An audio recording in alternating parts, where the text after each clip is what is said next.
Gloire à Dieu. Nous allons lire dans Éphésiens, chapitre 3. Éphésiens, chapitre 3.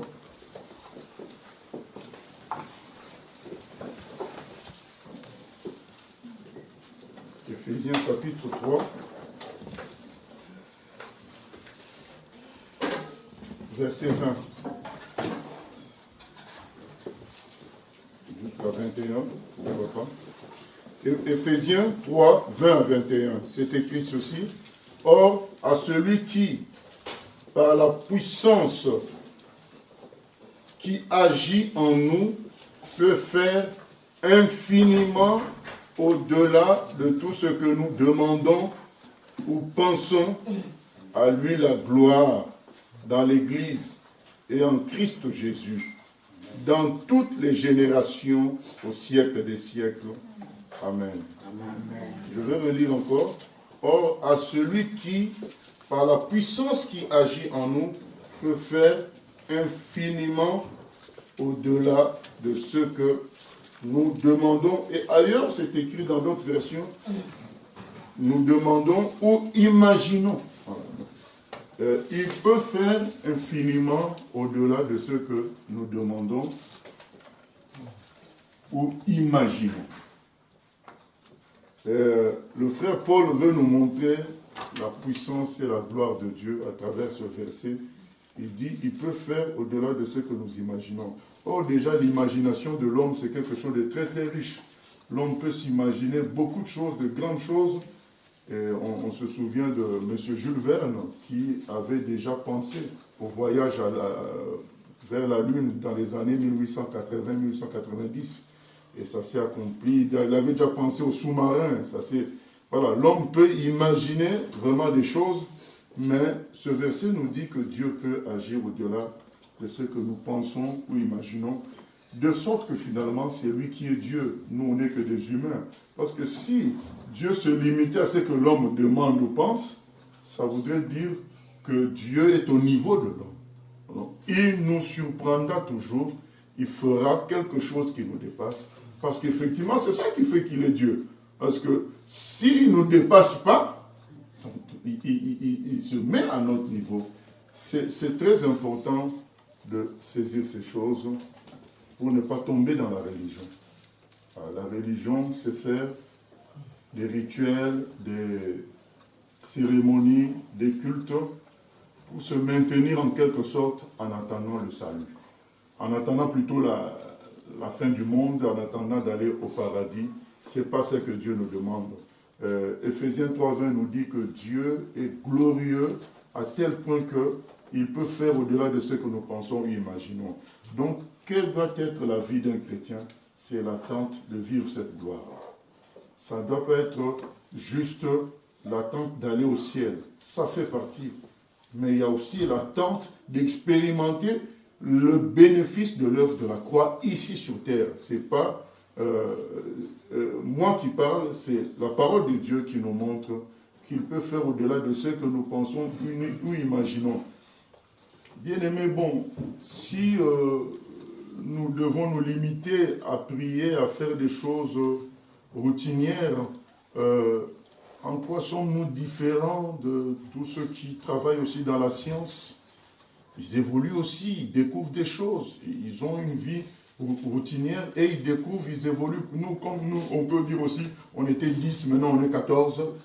Il y a une évolution, mais c'est une évolution à la taille humaine, selon le niveau humain quand même si on pense que c'est Dieu qui agit, mais ce n'est pas quelque chose qui va surprendre l'homme, ça.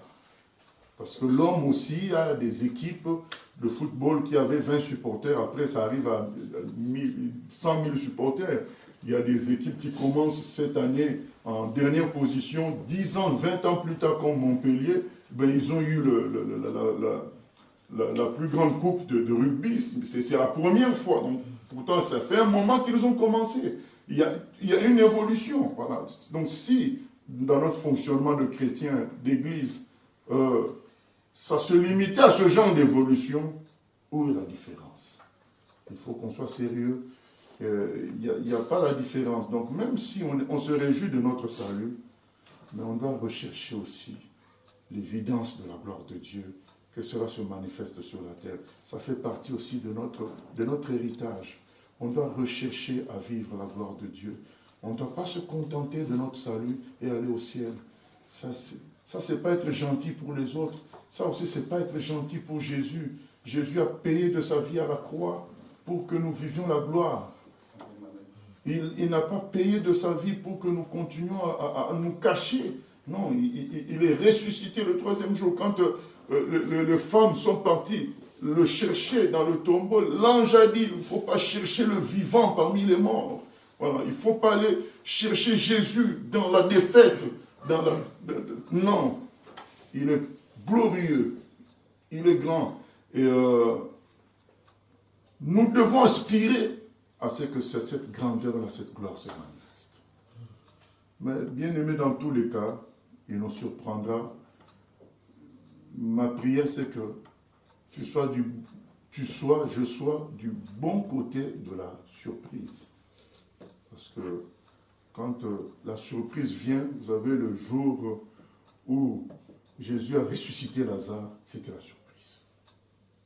Même les apôtres étaient surpris. Marthe et Marie, qui croyaient déjà en Jésus, étaient surpris. Mais il peut faire jusqu'à cela. Ils étaient surpris. Mais il y a eu des gens qui étaient du mauvais côté de la surprise. Les pharisiens, quand ils ont vu ça, ça les a chagrinés, ça leur a fait mal. Ils se sont dit, encore un exploit. On ne s'attendait pas à ça. On risque de l'imposer sur nous comme chef. Et étant du mauvais côté de la surprise, ils ont cherché à tuer Jésus. Et quand on est du mauvais côté de la surprise, on va chercher à freiner la surprise, puisqu'on est du mauvais côté. Et on va avoir l'impression qu'on est mis de côté. Mais non, c'est nous qui avons sous-estimé le Seigneur. Mon exhortation, c'est Dieu nous surprendra. Mais soyons du bon côté de la surprise. Dieu nous surprendra.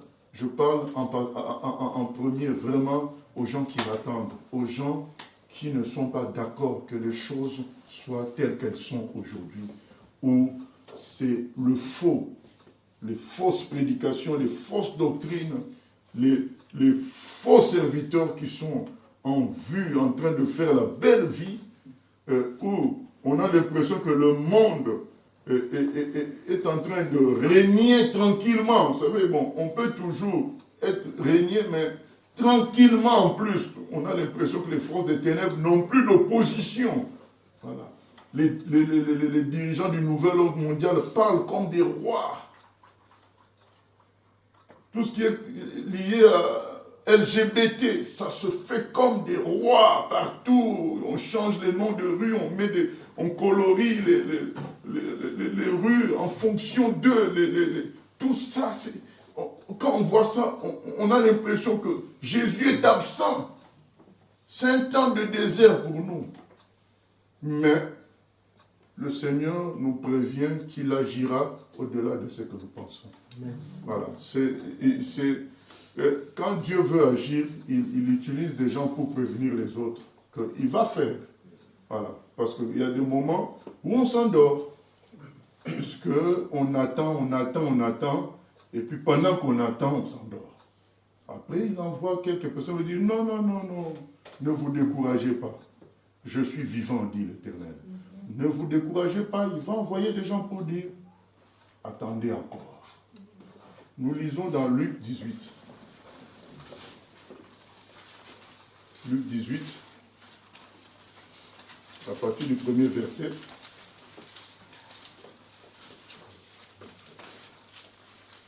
Jésus leur dit une parabole pour montrer qu'il faut toujours prier et ne pas se lasser. Il dit, il y avait dans une ville un juge qui ne craignait pas Dieu et qui n'avait d'égard pour personne. Il y avait aussi dans cette ville une veuve qui venait lui dire, « Fais-moi justice de mon adversaire. » Pendant longtemps, il ne voulut pas. Mais ensuite, il dit en lui-même, « Bien que je ne craigne pas Dieu et que je n'ai d'égard pour personne, néanmoins, parce que cette veuve me cause des ennuis, je lui ferai justice, de peur que jusqu'à la fin, elle ne vienne me casser la tête. » Le Seigneur ajouta, entendez ce que dit le juge unique. Et Dieu ne ferait-il point justice à ses élus, qui crient à lui pour jour et nuit, et tarderait-il à leur égard? Je vous le dis, il leur fera promptement justice. Donc là où dans ma version j'ai lu promptement justice, c'est écrit ailleurs, il leur fera soudainement justice. Mais quand le Fils de l'homme viendra, trouvera-t-il la foi sur la terre? Voilà, ce texte nous dit que Dieu fera soudainement justice, brusquement justice à ses élus qui crient à lui jour et nuit. Donc, bien-aimé, si tu es peut-être découragé, le Seigneur te dit, continue à prier jour et nuit. Ne bouge pas, ne change pas de position avec Jésus. Ne laisse pas tomber. Il faut continuer. Il nous surprendra. Comme c'est écrit, il agit au-delà de ce que nous pensons, même au-delà de ce que nous demandons. Voilà. Et moi, je trouve ça logique que Dieu fasse ainsi. C'est ça qui fait qu'il soit Dieu. Parce que si il agissait Dieu, qu'en fonction de ce que nous demandons, nous l'avons maîtrisé, nous l'avons limité. Il est obligé, pour manifester sa grandeur, sa supériorité, d'agir au-delà même de ce que nous demandons. Ainsi, nous sommes conscients que c'est qui agit? C'est lui. Parce que s'il agit exactement comme nous demandons, on peut penser qu'on a en nous un pouvoir qui impose quelque chose. Mais quand il nous dépasse, on est conscient que ce n'est pas nous qui avons voulu, ce n'est pas nous qui avons demandé la chose, ce n'est pas nous qui avons pensé, il y a quelqu'un d'autre qui l'a fait, il a dépassé nos attentes. C'est ça que représente Dieu. Il dépasse nos attentes et nous surprendra. Et Jésus dit, il agira promptement, brusquement, il agira, soudainement. Parce que si on prend promptement dans le sens de la rapidité, ce n'est pas trop le cas dans ce texte. Dans ce texte, l'exemple est au contraire que la dame attend longtemps. Attend. Donc ce n'est pas promptement dans le sens de la rapidité, mais dans le sens de la soudaineté, dans le sens de la surprise. Ça viendra et nous serons dépassés. Mais le Seigneur dit une chose, il dit, mais est-ce que quand le Fils de l'homme viendra, il trouvera encore la foi? Voilà, bien-aimé, le Seigneur sait ce qu'il fait. Lorsqu'il fait traîner les choses, il sait ce qu'il fait. On ne peut pas gérer la gloire de Dieu lorsque nous ne sommes pas construits sérieusement en lui. Il prépare les choses. Les Juifs ont attendu longtemps avant que le Seigneur ne vienne. Ils ont attendu longtemps avant de sortir d'Égypte. Dieu connaît tout. Il a annoncé la sortie d'Égypte à Abraham depuis. Il a dit, tes descendants feront 400 ans quelque part. Il avait déjà annoncé les choses. Il avait annoncé ça aussi par Jérémie concernant l'exil à Babylone des enfants d'Israël. Mais quand tu dois vivre 70 ans, tant d'attente de retour, ça fait long 70 ans. Quand il faut 400 ans pour retourner quelque part, pour sortir d'une prison, ça fait long. Et donc, le Seigneur permet tout ça. Pourquoi? Parce que c'est une construction qu'il est en train de faire.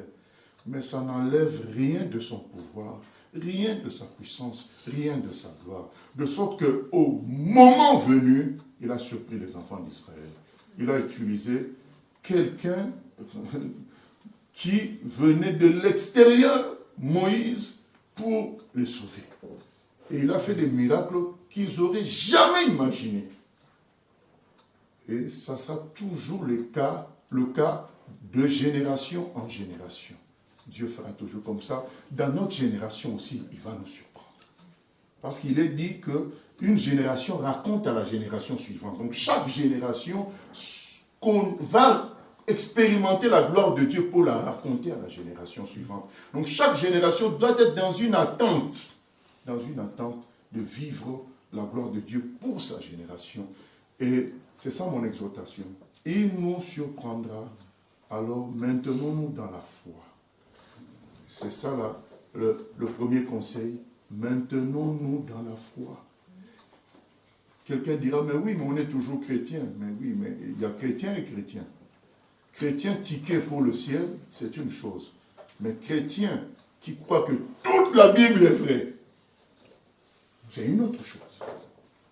Parce que chrétien qui croit que toute la Bible est vraie n'est pas encore satisfait parce qu'il ne voit pas les actes des apôtres s'accomplir autour de nous. Chrétien qui croit que toute la Bible est vraie voudrait bien expérimenter que nous soyons la lumière du monde. C'est ça que nous voulons dire. Trouvera-t-il encore la foi? Les gens qui disent non au système de l'argent. On dit non, Dieu pourvoira. Dieu est tout puissant pour nous donner. C'est ça, le chrétien qui croit en toute la Bible. Le chrétien qui croit en toute la Bible, il doit expérimenter les miracles promis. Voici les miracles qui accompagneront ceux qui auront cru. C'est écrit. C'est très clairement, français simple. En mon nom, ils chasseront les démons. Ils imposeraient les mains aux malades, ils seront guéris. C'est écrit. Ils prendront de breuvages mortels et rien ne leur arrivera. On voit dans certains pays d'Afrique des campagnes d'empoisonnement de pasteurs et qui meurent aussi. Hein. On se dit, mais non, il y a un problème. Donc ça doit nous interpeller pour dire non. Moi, je veux vivre ce qui est écrit. Comme un musulman qui s'était converti, une musulmane plutôt, qui s'était convertie à Jésus, et pendant des jours, ses frères et sœurs, sa famille empoisonnaient sa nourriture pour qu'elle meure. Elle n'est jamais morte et c'est eux-mêmes qui se sont dit finalement, ce en quoi elle a cru, c'est la réalité, c'est vraiment Dieu. Parce que ça fait un moment qu'on met du poison, elle vit normalement, elle mange tranquillement, elle est bien. C'est ça l'évangile. Toute la parole est la vérité. Ce n'est pas seulement la parole qui dit « vous êtes sauvés par la foi ». C'est bien ça, mais tout ce qui est écrit est la vérité. Et donc, tant que cela n'est pas encore accompli, le chrétien doit aspirer à ça. Il doit dire non. La même Bible qui contient la phrase « vous êtes sauvés par grâce, par le moyen de la foi », c'est la même Bible qui contient les autres phrases. Vous recevrez une puissance et vous serez mes témoins. Allez, faites de toutes les nations des disciples. C'est la même Bible. On ne peut pas s'accrocher seulement au salut et négliger les autres passages. Donc, c'est le même livre. Ce n'est pas des livres différents. C'est la même parole de Dieu qui dit tout ça. Donc, si je crois fermement à mon salut, que j'irai au ciel, je dois croire aussi fermement à la gloire de Dieu. Jésus a dit, si tu crois, tu verras ma gloire. C'est lui-même qui dit, si tu crois, tu verras ma gloire. Donc le chrétien doit se dire, où est la gloire du Seigneur? Il doit garder cette foi fraîche. Je suis d'accord avec vous. Parfois, on est fatigué. Tu as prié pour une personne, pas de guérison. Deuxième personne, pas de guérison. Tu n'as pas encore une autre nouvelle à gauche. Parfois, on se dit, mais est-ce qu'il y a un problème? Mais bien-aimés, nous ne sommes pas les premiers. Mettons-nous à la place des gens de l'époque d'Égypte qui criaient aussi à Dieu, qui donnaient l'impression de ne pas entendre. Mettons-nous à la place de la femme qui souffrait de perte de sang pendant 12 ans. Elle a tout fait, elle a cherché Dieu en sa manière. Mais il est écrit le jour où elle a touché Jésus. C'était la surprise. Pour tout le monde, guéri à l'instant même. Même cette formule-là de dire « je vais toucher son vêtement et je serai guéri », c'est une surprise. On sait qu'habituellement, on se présente devant la personne, « voilà mon problème, est-ce que tu peux faire quelque chose ?» Non, elle passe par un autre système, « je vais toucher son vêtement », sans même lui en parler. Vous voyez, Dieu nous surprendra. Qui aurait pu penser qu'une guérison se passe comme ça? Jésus, ce jour-là, a surpris tout le monde. D'ailleurs, il a dit, mais quelqu'un m'a touché. Les gens disent, mais beaucoup de gens te touchent. Mais oui, mais là, il y a autre chose qui s'est passé. Cette femme a été guérie à l'instant même. Il y a un monsieur qui était couché presque 38 ans devant la piscine en train d'attendre la guérison par le mouvement de l'eau. Mais ce jour-là, c'était la surprise. Jésus passait par là. Jésus lui a dit, lève-toi et marche. Prends ton lit. Lève-toi, prends ton lit et marche. Tout le monde a été surpris. Dieu nous surprendra, mais il faut qu'on garde la foi. Il faut qu'on ait toujours une foi fraîche qui veut vivre ce que Jésus a dit quand il dit, si vous avez une petite foi comme un grain de sénévé, vous pourrez dire à une montagne, cette montagne, déplace-toi. Il faut que la foi demeure fraîche, même si on est en prison. Que notre foi soit toujours fraîche. L'apôtre Paul a dit, je suis en prison, je suis lié, mais l'évangile n'est pas lié. Parce que même en prison, il continue à présenter l'évangile, convaincu que l'évangile est plus fort que sa prison. Quand on parle de la gloire de Dieu, on ne veut pas dire qu'on soit dans un confort paradisiaque. Non, on veut dire tout simplement que en nous et autour de nous, il y aura une différence entre un humain normal et nous. Même si je me retrouve en prison, mais en prison, il va y avoir la différence comme ce fut le cas avec Joseph. Il était en prison, mais il avait la gloire de sorte qu'on a mis chef de la prison. Il y aura quand même la différence. Nos amis des églises persécutées, ils sont en prison, mais il y a quand même la différence avec les autres prisonniers. Quand Richard Boumgant était là en prison, il y avait la différence. Et les gens se convertissaient comme ça, puisqu'il y avait cette différence-là. Ce n'est pas l'état matériel dont nous parlons. Nous ne parlons pas de devenir ministre, d'avoir des grandes maisons. Nous parlons de la gloire divine que notre Seigneur Jésus lui-même avait sur terre. Il était simple, marchant à pied. Il n'avait pas d'endroit où dormir. Mais il était accompagné de gloire. Il pouvait dire, allez prendre cet anon-là si on vous demande c'est pas à vous pourquoi vous prenez, dites le maître en a besoin et ça s'accomplissait. C'est ça, la gloire divine, l'accompagner, c'est ce dont nous parlons. Quelque chose qui va faire que les gens pensent à Dieu. Voilà. Parce que si c'est seulement des débats, des discours, mais bien aimé, ça existe dans le monde, dans la politique, il y a des débats. Il faut qu'on fasse la différence par quelque chose qui vient du ciel. Et c'est ce que Nicodème a dit quand il est venu dans Jean chapitre 3, voir Jésus la nuit. Il a dit, je viens te voir, moi qui suis le docteur d'Israël, mais je viens te voir parce que les miracles que tu accomplis montrent que toi tu viens du ciel. Alors, moi je connais beaucoup, mais toi tu viens du ciel. C'est ça la différence. Il faut qu'on vive une vie qui fasse que les gens disent, lui il vient du ciel.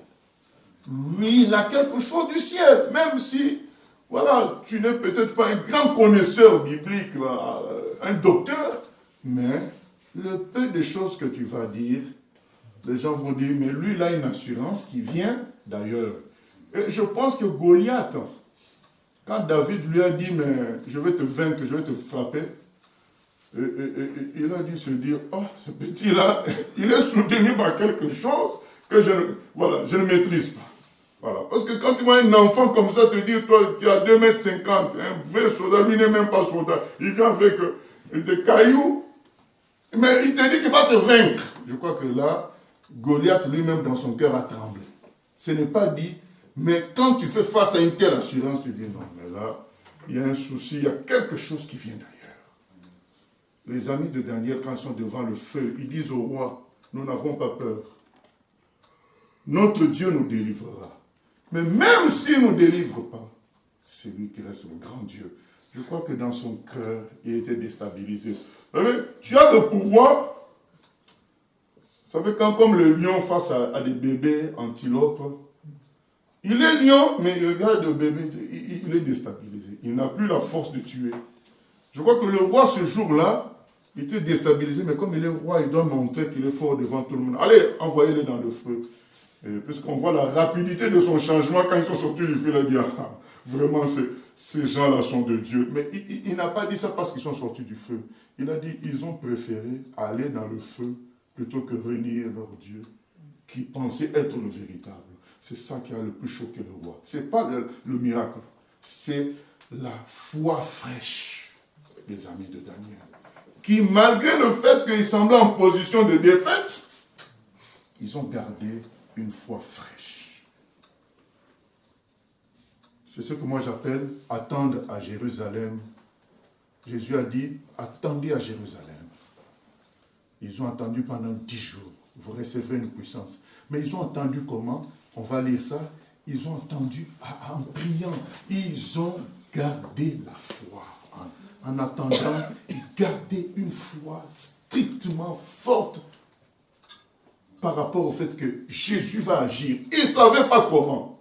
Mais ils se sont dit, il va agir. Et ils priaient, ils attendaient. Dans la foi. Et un autre élément, c'est attendre en priant. Il est dit, la parabole qu'on vient de, l'histoire qu'on vient de lire, nous exhorte à prier toujours. Jésus leur dit une parabole pour montrer qu'il faut toujours prier. Il faut garder la foi fraîche et continuer à prier, malgré le fait que ça ne vient pas. On doit continuer à prier. On doit continuer à lutter pour nos objectifs. Pour notre objectif qui est de faire de toutes les nations des disciples. On ne doit pas se laisser faire. On doit continuer même si on semble les plus démunis. On doit continuer. On dit il ne faut pas s'arrêter. Parce que nous sommes en train de travailler dans des constructions spirituelles qui demandent la prière. C'est comme ça que Dieu a fait les choses. Et donc, notre part à nous, c'est quoi? C'est la foi fraîche. Notre part à nous, c'est quoi? C'est continuer à prier. Et troisièmement, notre part à nous, c'est quoi? C'est avoir toujours la même version de Dieu. C'est-à-dire garder la doctrine biblique telle que nous l'avons reçue au départ. Comme c'est écrit dans Jude 3, la foi donnée aux saints une fois pour toutes. Nous ne devons pas changer de doctrine parce que nous avons l'impression que ce que nous faisons ne marche pas. Mais non, tant qu'on a respecté la parole, tant qu'on prie selon la parole, tant qu'on fait les choses selon la parole, que ça marche ou que ça ne marche pas, restons dans ça. Les amis de Daniel sont restés dans ça malgré le fait que là, apparemment, ça ne marchait pas parce qu'on allait les envoyer dans le feu. Ils ont dit, mais c'est ce que nous faisons qu'il y a la vérité, on reste dans ça. Il y aura des tentations du diable pour dire, mais bon, est-ce que vous ne pouvez pas faire quand même une association avec les catholiques pour telle chose? Est-ce que vous ne pouvez pas faire quand même une fédération pour avoir un poids face au pays? Non. Pour avoir du poids, bien aimé, je vous dis une chose, c'est la puissance. C'est la puissance du Saint-Esprit. Tout le reste, c'est zéro. Le poids vient de la gloire de Dieu. Quand tu as la gloire de Dieu, tu as du poids. Parce que nous n'avons pas affaire à des humains. Nous avons affaire à des démons qui pilotent des humains. Si nous pouvons vaincre les démons, nous vaincrons aussi leur armée humaine. Et les démons, pour les vaincre, ce n'est pas le nombre d'humains qui compte. Ce n'est pas, comment dire, les débats. Pour vaincre tout ça, il faut la puissance de Dieu. Pour vaincre les démons, ce n'est pas une histoire d'avoir une belle salle. Non, mais attendez, c'est les mafieux de ce monde qui ont les plus belles maisons. Les plus grands voleurs de ce monde, c'est eux qui ont les plus belles maisons, les plus beaux yachts. C'est eux. Donc si ce n'est pas une salle qui va vaincre les démons, ce n'est pas la tenue vestimentaire qui va les vaincre, c'est la puissance de Dieu. Donc on viendra avec des tentations, mais oui, mais vous avez essayé ça, essayé telle formule. Non, non, non. Quand nous on s'était convertis, c'était par des Écritures. Donc nous continuerons avec les Écritures. Nous sommes fidèles à la racine. Notre racine, c'est les Écritures. Donc la suite, ça sera les Écritures. Les gens viennent dire, allez-y quand même au mollo. Vous ne voyez pas que vous vous attirez le problème, c'est pourquoi il y a tel blocage. Nous, on va répondre comme Esther Burchan, quand on lui a dit, d'accord maman, tu es guérie. Mais ne dis pas que c'est Jésus, tes frères vont se fâcher, le quartier, les gens, nous sommes dans un pays musulman. Si tu dis que c'est Jésus qui t'a guéri, Mais les gens vont se fâcher. Réjouissons-nous seulement, tu es guéri comme ça. Elle disait, mais c'est Jésus qui m'a guéri. Vous voulez qu'on se réjouisse de la guérison et qu'on oublie celui qui a donné la guérison? Il a dit non. Moi, je veux dire que c'est Jésus qui m'a guéri puisque c'est lui qui l'a fait. Bien-aimé, c'est Jésus qui nous a sauvés sur base des Écritures, sur base de sa parole. On ne va pas changer les choses avec d'autres discours. Allez-y mollo, enlever le nom de Jésus, parler de Dieu. Vous savez, il y a beaucoup de chanteurs chrétiens, pour commencer à vendre les CD en France, ils ont dû revoir un peu leur chant. Là où on dit Jésus, ils ont mis la vie, par exemple. Là où on mettait Seigneur Jésus avant, ils ont mis la gloire. Pour éviter que ça soit choquant. Je peux vous dire, moi j'ai un certain âge, hein. J'ai connu beaucoup de gens, ils n'ont pas fait d'ailleurs de succès. Malgré le fait qu'ils ont enlevé Jésus pour mettre des mots neutres, ils n'ont pas fait de succès. Les Johnny Hallyday, eux, ils ont été carrément avec 666, Satan, tranquille, là ils ont fait le succès. Donc, vous pensez qu'en élevant Jésus, en diminuant Dieu, que ça va marcher, on pourra toucher un plus grand nombre. C'est faux. Ce qui manque, c'est la puissance.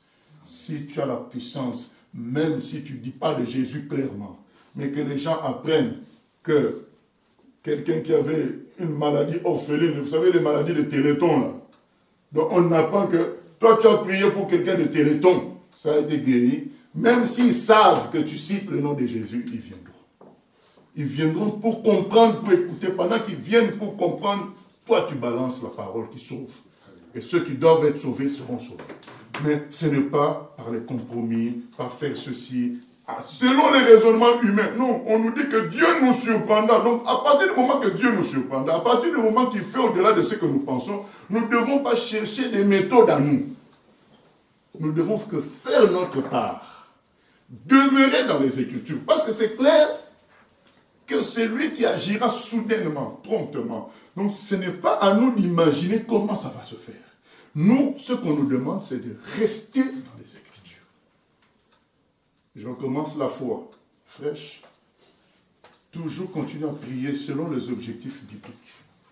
Ne pas se contenter, j'ai ma petite famille, mes enfants, ma femme, on est chrétien, c'est bon. Ah non, c'est pas bon.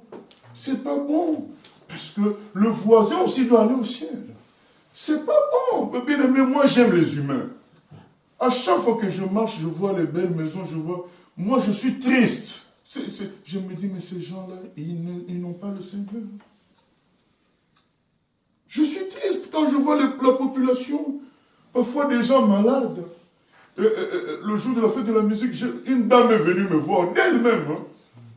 Il y a des esprits qui me tourmentent, on m'a jeté un sort. Qu'est-ce que vous pouvez faire? Est-ce que vous pouvez faire quelque chose pour moi? Je lui dis, moi, je peux vous amener vers celui qui peut faire quelque chose pour vous, Jésus.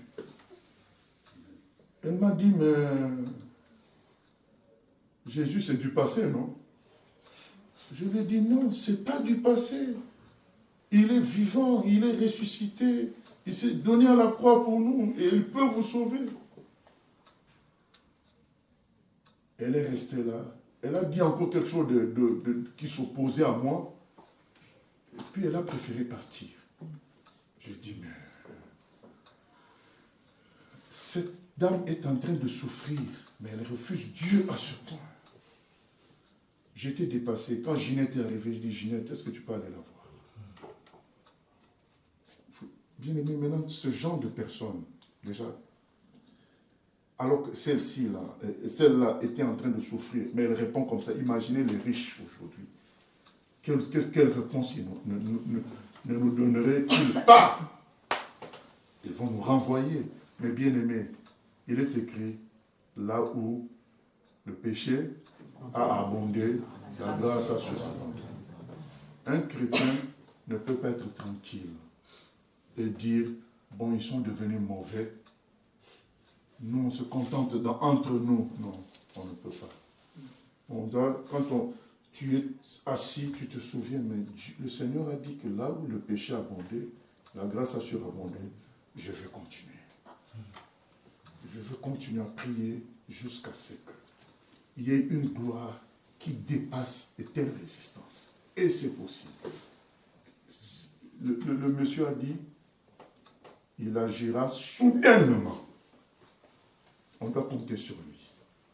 Je pense que les gens qui avaient tenté, vous vous souvenez une fois, les apôtres avaient tenté de chasser un démon, ça n'avait pas marché.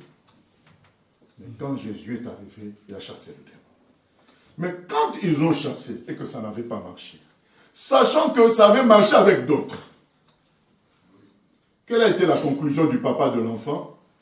Certainement, c'est fini pour mon enfant. Puisque ces gens-là, on les a vus chasser ailleurs. On a entendu parler d'eux, ils chassent ailleurs. Ils ont chassé beaucoup de démons. Pourquoi avec mon enfant, ça ne marche pas? C'est qu'avec mon enfant, c'est impossible. Mais quand Jésus arrive, il chasse en un instant le démon.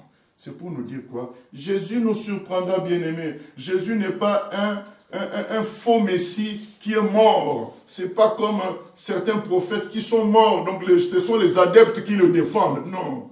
Jésus se défendra tout seul. Il est vivant. Au moment où je parle, il est là. Il est vivant. C'est pas, je ne suis qu'un micro. Il est vivant. Il va défendre sa parole. Mais il a besoin d'un peuple qui croit. C'est pourquoi quand il a mené les gens à prier pour un cas difficile, il prenait Jacques, Jean et Pierre. Il prenait les gens qui avaient le plus de foi en lui. Parce qu'il ne faut pas douter. Or, sans la foi, il est impossible d'être agréable à Dieu. C'est écrit dans, je crois, Matthieu 13, 58, qu'à cet endroit-là, Jésus-Christ n'avait pas fait beaucoup de miracles. Dans un endroit, il s'est écrit qu'il n'avait pas fait beaucoup de miracles parce que les gens étaient incrédules. Donc Jésus a besoin de cela. Au fait, il faut honorer Dieu. Jésus n'est pas un amuseur, un homme de spectacle pour faire des miracles. C'est écrit au verset 58, pour faire des miracles pour amuser. Il fait des miracles en l'honneur de Dieu. Donc quand il y a la foi, il y a l'honneur de Dieu. Les gens croient en Dieu. Dans le vide, il n'y a rien, mais croient en Dieu. Là, Dieu est honoré et les miracles se font. Mais il n'est pas un amuseur. C'est écrit, et il ne fit pas là beaucoup de miracles à cause de leur incrédulité. Parce que ça serait de l'amusement. Là où il y a la foi, le Seigneur agit dans sa gloire. Nous clôturons avec le passage d'Actes des Apôtres. La grande surprise. Nous commençons par le premier chapitre.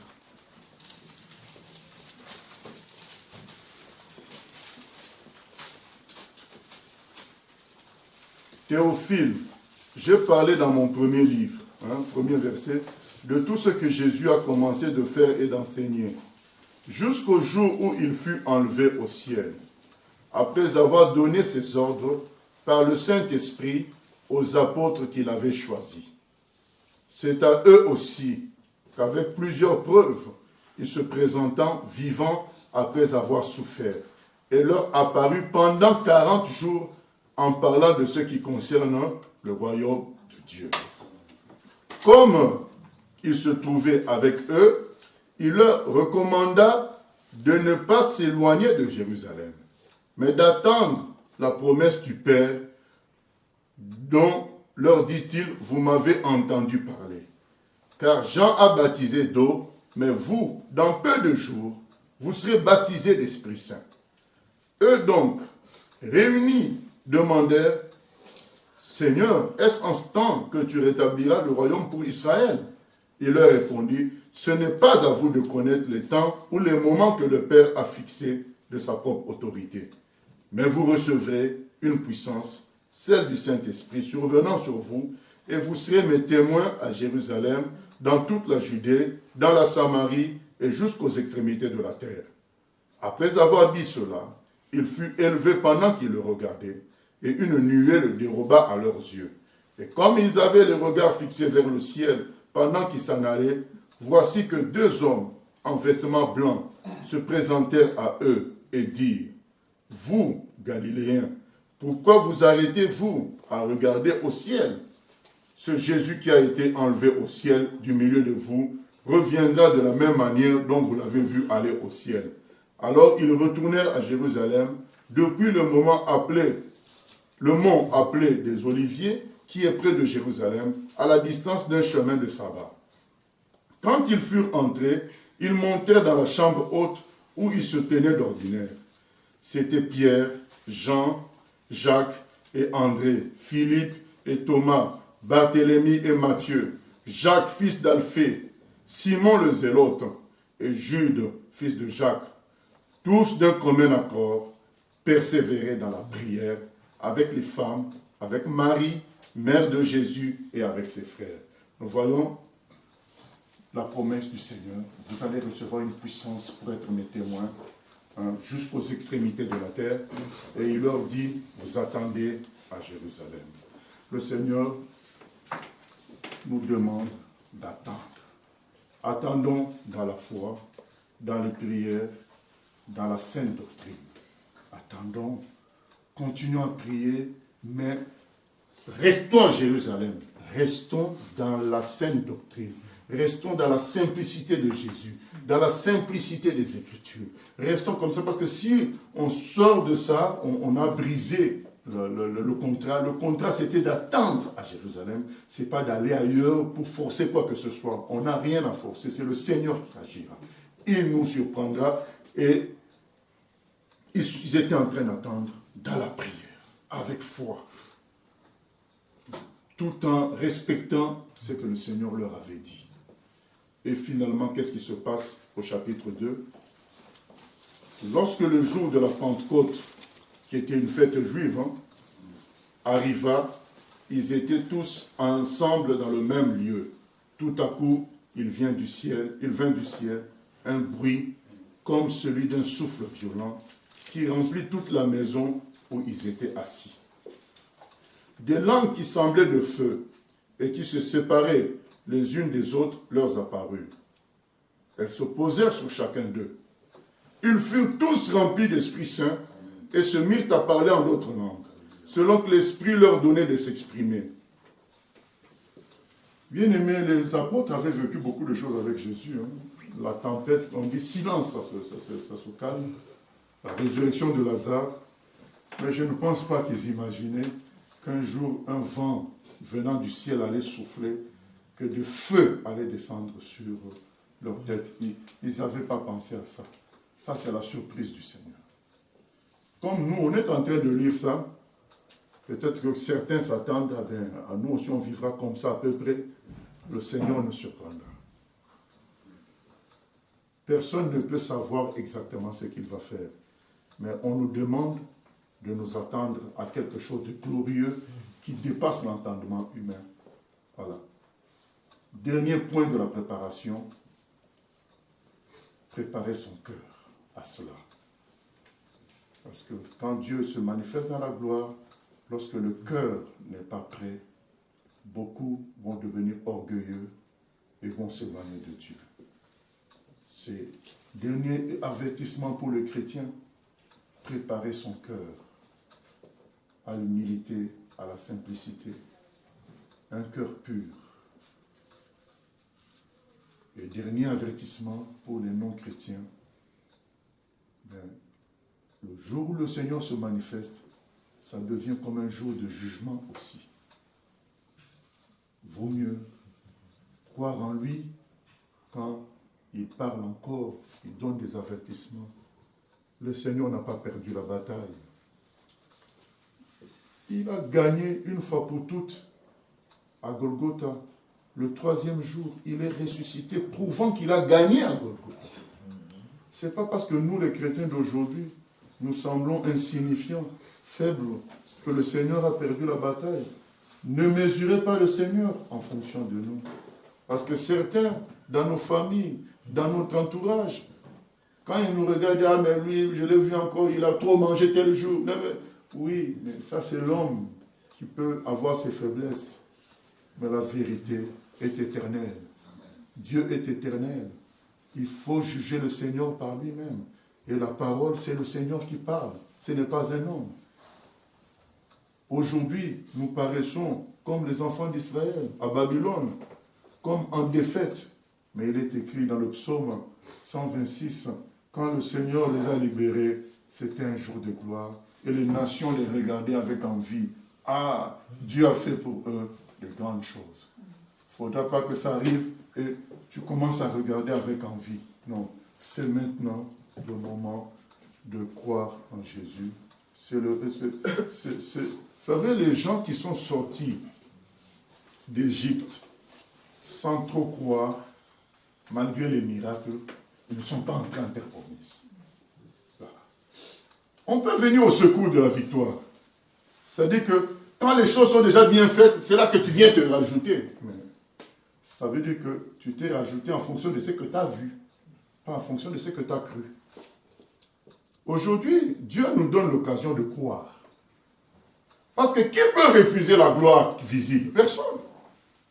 Le jour où tout est beau, tout est glorieux, tout le monde va venir, c'est ce qui s'est passé à la sortie d'Égypte.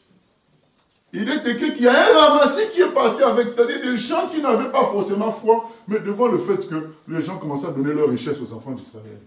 Devant le miracle, devant la gloire du départ des enfants d'Israël, ils se sont dit, mais nous, on va profiter de ça. Mais on a vu dans le désert, ce sont les mêmes gens qui créent des problèmes à tout moment. Donc ça veut dire que si on ne croit pas, comme Jésus a dit à Thomas, si tu ne crois pas pendant que tu ne vois pas, ce n'est pas en voyant que tu crois. Heureux ceux qui ont cru sans voir. Dieu nous donne l'occasion aujourd'hui de nous souvenir que Jésus est ressuscité. De nous souvenir de... Regardez la création. Il nous dit, vous pensiez vraiment que moi je vais perdre devant Satan. Celui qui a fait le ciel et la terre, entre nous. Nous pensons vraiment. Admettons que ce soit toi, Dieu. Tu vas laisser ton peuple être moqué par l'humanité entière. Tu vas laisser ta parole être moqué, puisque aujourd'hui quelqu'un peut nous dire, ah bon voilà, ce qui est écrit, c'est où? C'est que vous... Voilà. Est-ce que vous croyez que Dieu va laisser que les gens se moquent de lui? Celui qui a fait tout ça. Il nous dit directement, attention, je ne me laisserai pas faire. Je vais agir. À chacun de saisir. Dieu va agir. Il ne se laissera pas faire. C'est lui qui est le grand chef. Regardez comment il est humilié aujourd'hui. On se moque de lui, en se moquant de nous. Jésus a dit à Paul, tu ne sais pas qu'en persécutant les chrétiens, c'est moi que tu persécutes. Aujourd'hui, les gens sont en train de marcher pour l'avortement tranquillement. Pour tuer des enfants, ils font des marches. Ils font des marches des hommes en robe. Bien, mais c'est une insulte à Dieu. Vous croyez que Dieu va laisser tout ça? Il ne va pas laisser. À un moment donné, il va se manifester avec des éléments chrétiens.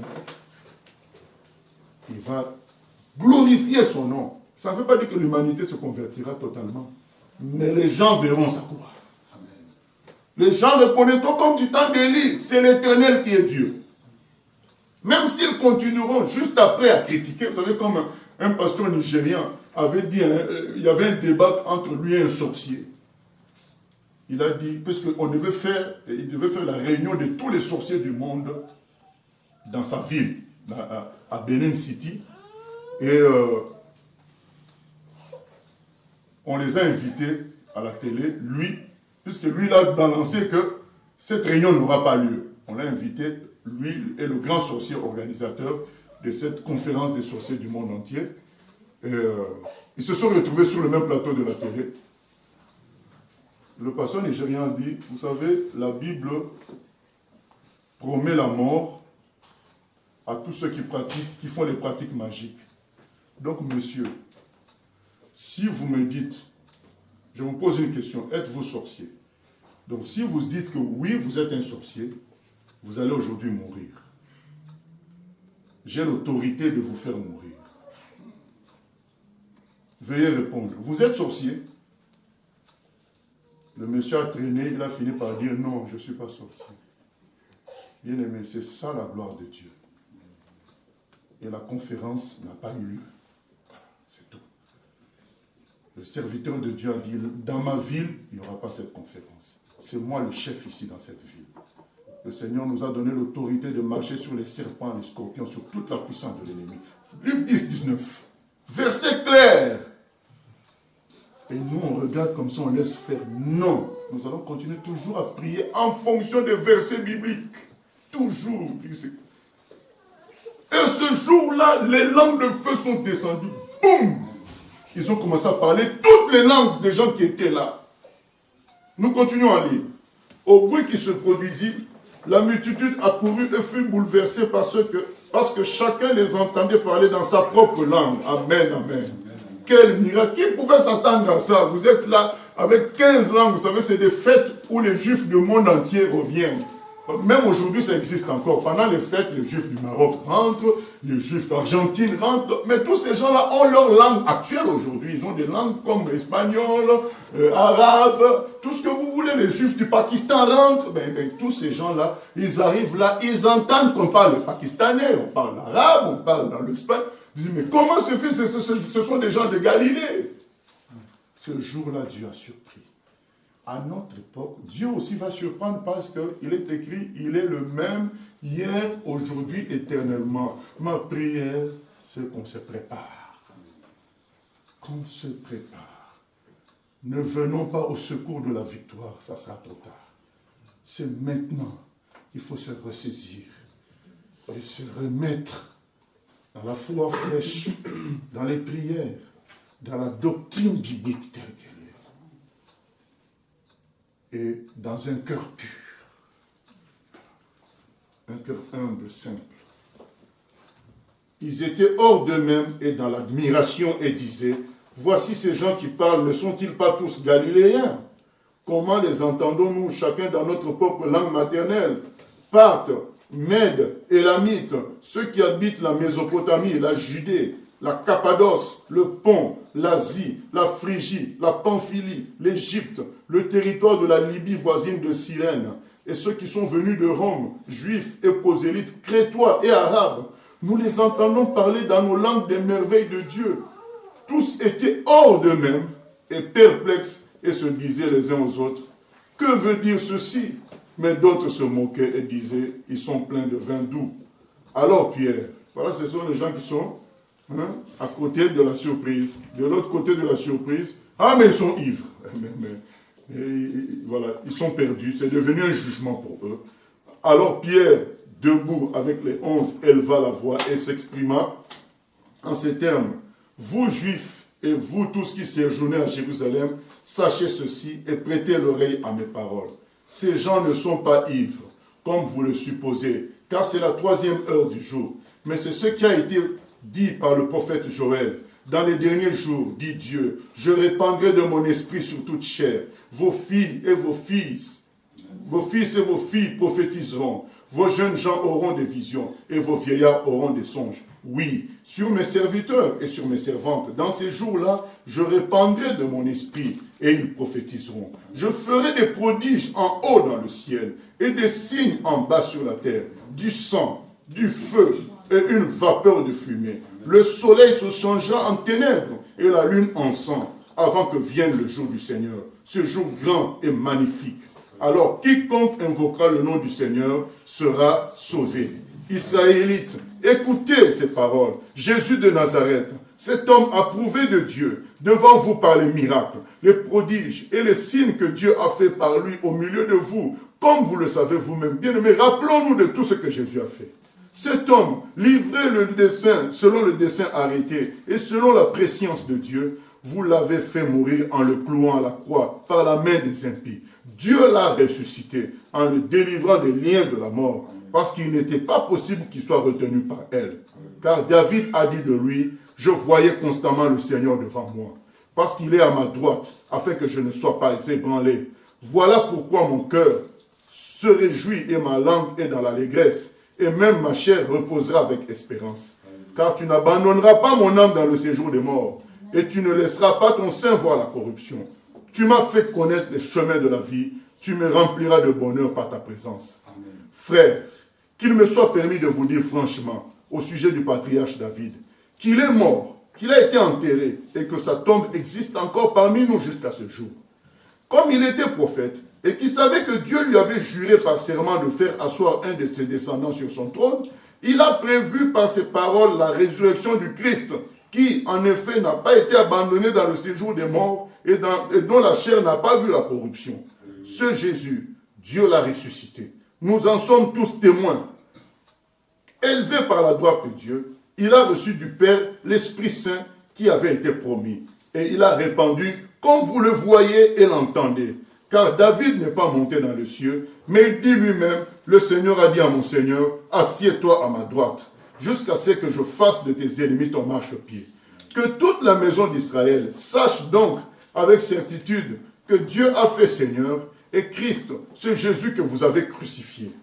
Après avoir entendu cela, ils eurent le cœur vivement touché et ils dirent à Pierre et aux autres apôtres, frères, que ferons-nous? Pierre leur dit, repentez-vous et que chacun de vous soit baptisé au nom de Jésus-Christ pour le pardon de vos péchés et vous recevrez le don du Saint-Esprit. Car la promesse est pour vous, pour vos enfants et pour tous ceux qui sont au loin, en aussi grand nombre que le Seigneur notre Dieu les appellera. Et par beaucoup d'autres paroles, il rendait témoignage et les exhortait en disant, sauvez-vous de cette génération perverse. Amen. Bien-aimés, sortons de cette génération perverse. Préparons-nous à la gloire du Seigneur, à une action puissante du temps de la fin, par l'Esprit promis. Préparons-nous, mettons-nous à part, changeons de cœur. Le Seigneur va agir et il nous surprendra. L'Esprit de Dieu est parmi nous. Il est parmi nous. Il est parmi nous. Il est parmi nous. L'Esprit de Dieu est parmi nous. Il est parmi nous. Il est parmi nous. Il est parmi nous. La gloire de Dieu est parmi nous. Elle est parmi nous. Elle est parmi nous. Elle est parmi nous. La parole de Dieu est descendue. Elle est descendue. Elle est descendue. Elle est descendue. L'Esprit de Dieu est parmi nous. Il est parmi nous. Il est parmi nous. Il est parmi nous. Oh, c'est pourquoi moi je m'inquiète pas. Il est parmi nous. Il est parmi nous. Il est parmi nous. Oh Seigneur, nous croyons que tu es unique, tu es seul, tes promesses sont véritables. Nous croyons, Seigneur, que nous sommes à toi et que tu ne vas pas laisser faire les forces des ténèbres. Nous croyons que tu ne vas pas laisser faire ce monde, Seigneur. Tu vas montrer que c'est toi le propriétaire de la terre, le propriétaire de l'univers.